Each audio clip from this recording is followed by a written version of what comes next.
today. And I'm very honoured to be part of this ceremony. We're here today to remember the forgotten Australians. Not all of us identify fully with that term, but it's useful because it does cover all of us. We who grew up in children's homes, orphanages and other institutions and in foster care in New South Wales in the 20th century, in the years mostly from the 1930s to the 1970s, some even from the 1920s. We have many ways of describing ourselves. Care leavers, care survivors, home children, state wards, inmates, ex-residents and other words as well, other terms. The history of each of us is unique, but we all share one common experience. We all have something in common. We grew up without our parents in the care of strangers. And I'd like to ask those of you who are here today as visitors, as well-wishers and supporters, who didn't share our childhood experience, to spend a little time later on today thinking about what your life would have been like if you'd grown up without your parents. Can you imagine what it would have been like to be without them? If you can, you'll begin to have some understanding of what it was like for us. We lost our parents. And not only our parents, we lost our brothers and our sisters, our grandparents, aunts, uncles, all our kin. And so we lost ourselves. We lost our identity.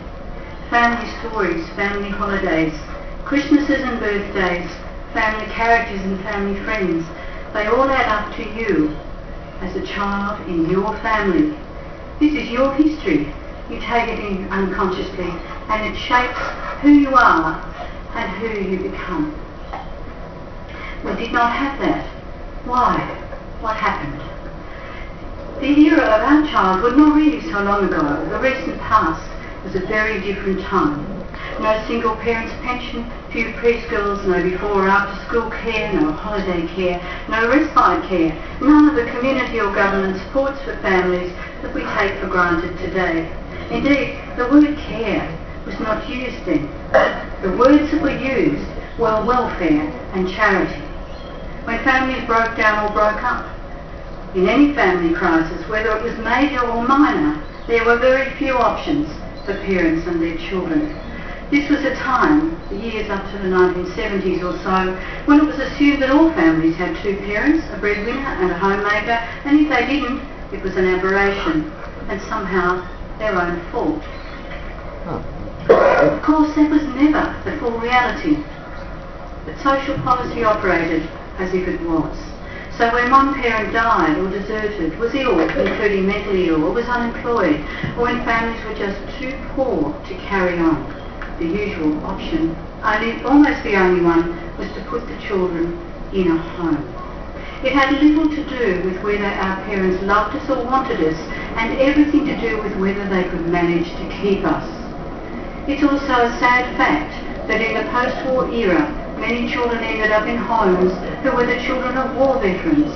In one large survey of care leavers, 44% who responded were the children of men who'd come back from the Second War, and with no help to deal with those terrible experiences, had been unable to sustain family life. There were once hundreds of children's homes in New South Wales. For example, in 1956 there were nearly 300 homes and orphanages. They were mainly run by the churches and charities whose representatives are here with us today. In these homes, brothers and sisters were separated along age and gender lines. Boys' homes, girls' homes, babies' homes, toddlers' homes. Visiting was minimal, as was contact with the outside community, and homes were run along strict institutional lines, almost like prisons. So within the home, families were fragmented once again, and children, as we now know, were emotionally neglected and deprived, and frequently and commonly physically and sexually abused.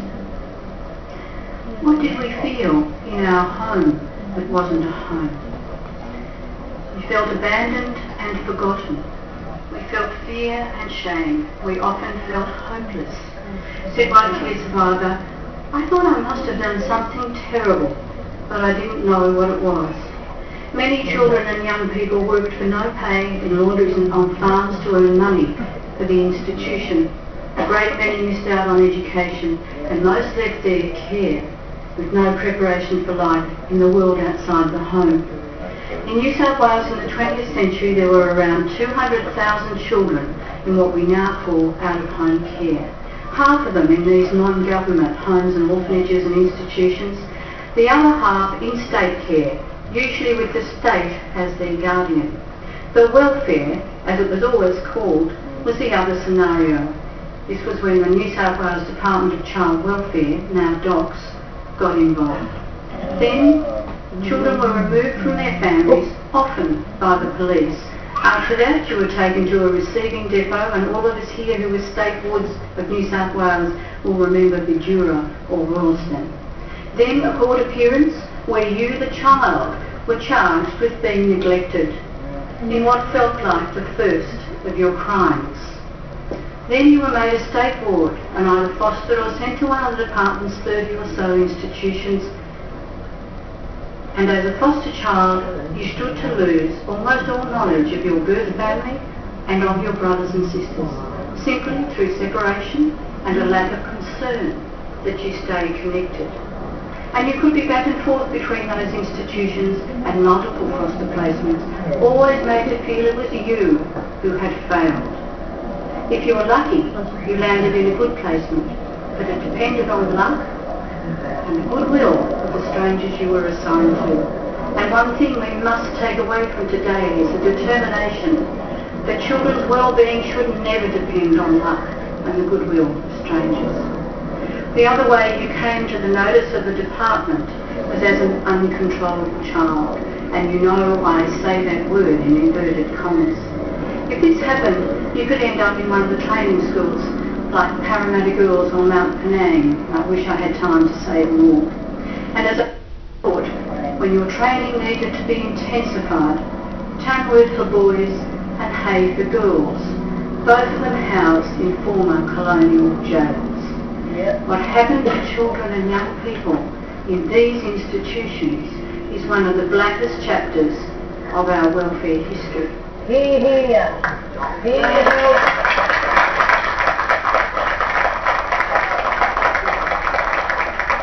It's important to acknowledge, and I do, that there were many good people working both in the non-government sector and for the department.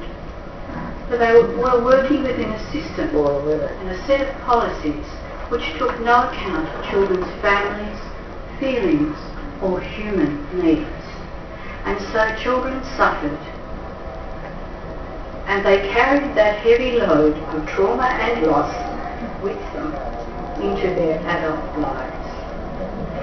We come together today to celebrate our survival, to honour those of us who are gone before their time, often at their own hand, and to share with others in remembering and acknowledging these events and feelings. This day, we hope, is a significant step along the way of our no longer being forgotten Australia.